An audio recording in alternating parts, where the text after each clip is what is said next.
everybody? Welcome to the Comic Game Movie Show. My name is Deshaun, and today I'm here to review Andor Episode 6. Now, this show has been interesting to me because it is a great show. In my personal opinion, it is, from a technical standpoint, it is the best acted and best written Star Wars project in years. Only followed up by seasons 1 and 2 of The Mandalorian. But I do think this is the best written and best acted of all the shows. This show feels like, and continues to feel like, week to week, like something that could have been on HBO. Like this isn't so much a Star Wars show. It feels like a spy thriller, a war show. It feels like you're watching a movie about the Cold War or something like that. It feels like you're watching a movie about it's a rebellion and the sparks of a rebellion, and you feel it in the show. It has a ground. It's so grounded, super grounded, and I believe, like I said in my last couple of weeks, sometimes you can easily forget you're even watching something Star Wars. It's not until certain things happen, you hear certain gun effects, you see certain symbols, you see certain things that you realize, oh, because like there is no Inquisitors. At least not yet. So you don't hear about Inquisitors. They have never mentioned Vader. No one's even mentioned the Emperor, at least as far as I'm concerned. So like, there's no mention of any characters that we know about. Not yet.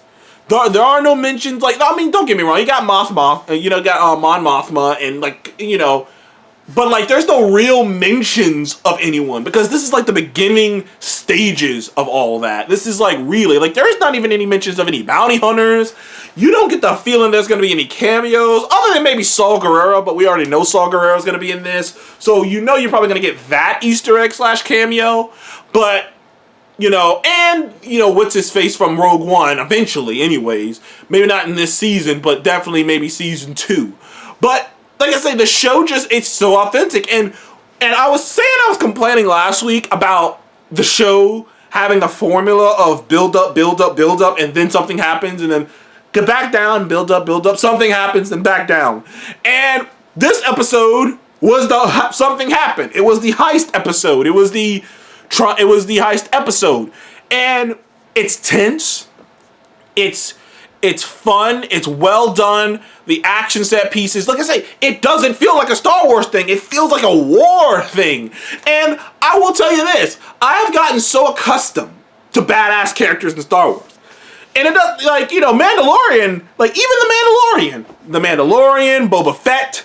I've gotten used to badass characters who could handle themselves. Like, who can handle it all, basically. And it's like, no, man, these are like the special people in Star Wars world. People like Boba Fett, the Mandalorian, Ahsoka, and Luke, and Leia, and like Han, and all these people. All these people are special people. These are badasses of the universe. These aren't the norm.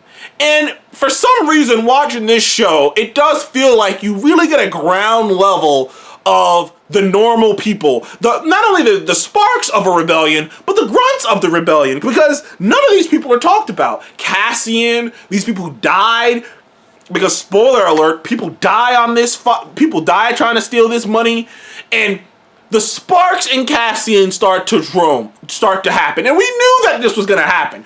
We knew that this entire show, specifically this first season, is about Cassian getting to the point where he believes in the rebellion so much that he'd be willing to do what he did in Rogue One. We knew that that's where this show was leading. We knew that that's where it was going. It was just a matter of when. When would that spark happen and he'd be like, I actually care about this rebellion. And by the end of this episode, you see it happening. The wheels are turning. The rebel in him is starting to, he hasn't fully committed to that, but the rebel in him is starting to stare. He made a couple relationships with some people who died on this mission. And when they die, you start to feel it. You start to feel their hopes and dreams, because one of the characters in the show was this young kid who was really like, I believe in the cause. He was philosophical about it, and he had so much to give. And he was such a smart kid. He had so much more to give, and he died. And it started, and you could see when that kid died, Diego Luna doing a fantastic job. You see it affecting him, making him go, well, fuck, man, like, maybe I should rethink this thing. And that's how it happens. And throughout the course of the episode, both the last week's and this week, they talk about people's reason for rebelling.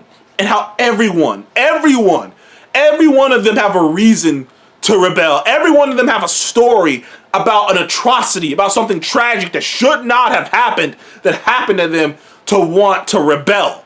And it's like everyone has their own rebellion. Everyone has a reason to be here. And you can see the sparks that, ironically, the Empire created their own demise by the way that they treated the rest of the galaxy. Now, things weren't perfect beforehand, but the way the Empire went about things, they stirred up this resentment. They stirred it up in all corners of the galaxy. And there is a bit of complacency. There's definitely, when they go to some of the Imperial stuff, like just when you see it from the other side, you can see that there was a bit of laziness in the Empire, at least early on. There was a bit of complacency because they allowed this rebellion to pick up steam in the first place because they weren't vigilant. But I love it because just like anything, if you pick up a history book and you go back and look at the incident at Pearl Harbor or anything of that magnitude, you always see that there were signs of that happening before it ever happened. And most of the time, often, most of the time is a little much. I'll say often. Often, we could have prevented something like that from happening if we had just acted. And it's one of those things you look back on history and go, man, what if?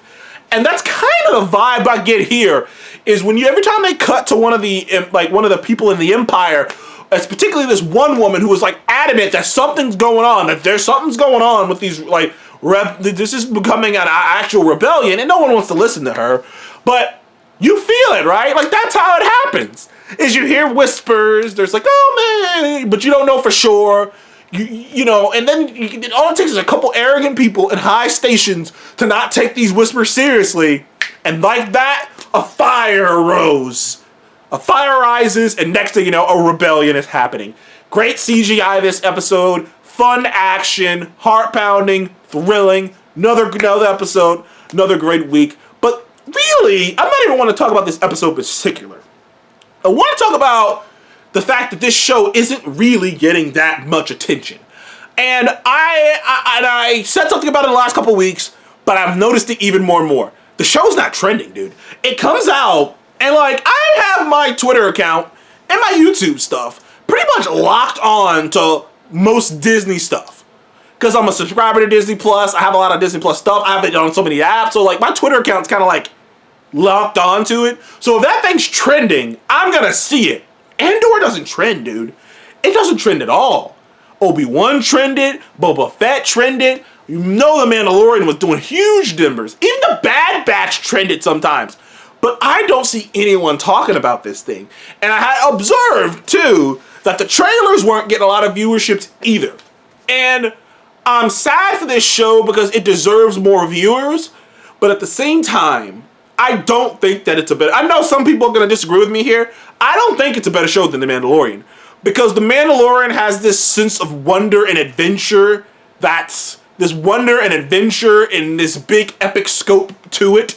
And it has this vibe of classic old school. We don't know old school vibe of a new director coming on this week. What's this week's episode vibe going to be? And the vibe of the episode changes with the director and whatnot. And the visuals change with the director. So it has this fun swashbuckling adventure, this almost Indiana Jones-like quality to it that takes it from, just a Star Wars project to this really fun project to watch, and you never know what's going to happen.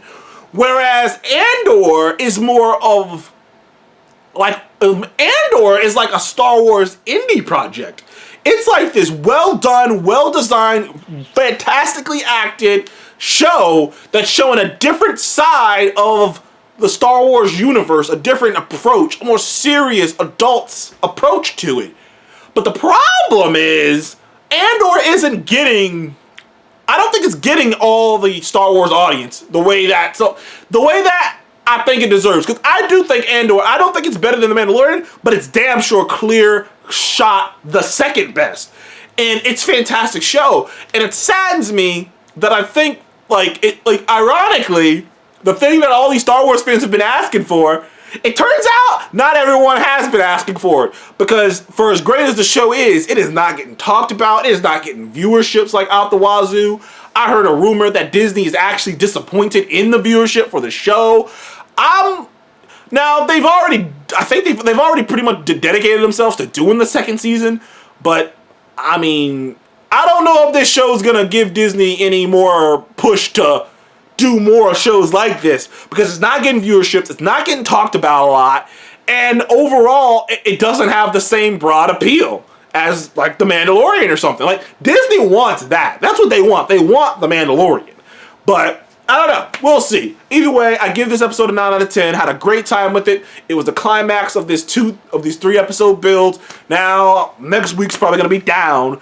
But, you know, it is what it is. Anyways, thank you guys for joining the Comic Game Movie Show. Please do like, subscribe, and I'll see you guys on the next one. Goodbye.